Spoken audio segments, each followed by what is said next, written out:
Unose, kokwenda. Kwenda ngikuno nofisonga nisingazoziya pa Jane Park angwani pa direction. Zwani. Shomwari shesho. Sokwenda.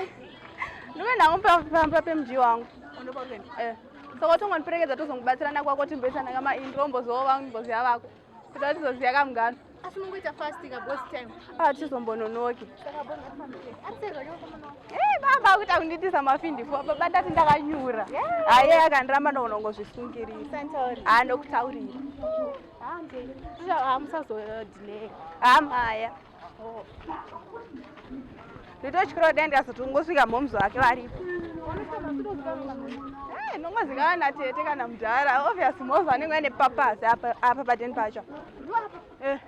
Kochi ukwane nakudedza kuma intro singomo lacho ayo miswa njewangu njewangu uyu ayo panguma twins ande panguma twins bona manje ka baby iyo ndiwe wandodzonakirwa naye wanga saka pepe saka tachiri chipepe Tatinyebera ayo wauti mjiwa bona sisi ni una titeza vanhu popota baby bona apa nika wakapfeka pinda 2 minutes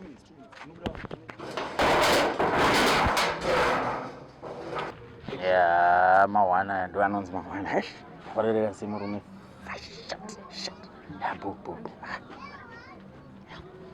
ayo hondo cheche ndo yatuteta ayo pautoda honda yes baby uyu ndo mukomana wako Baby.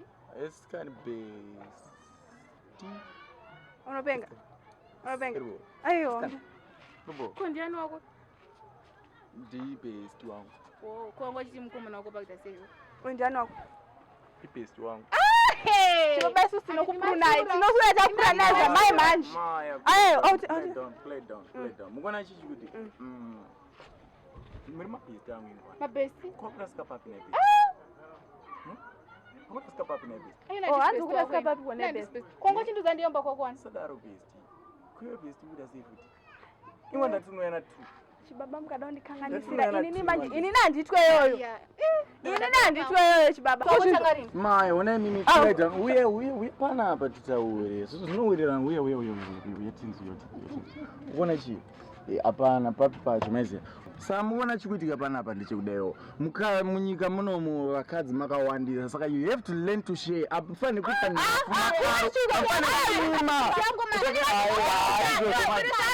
ndozveta vanhu vanonyima ndozvinoaamaau chikafu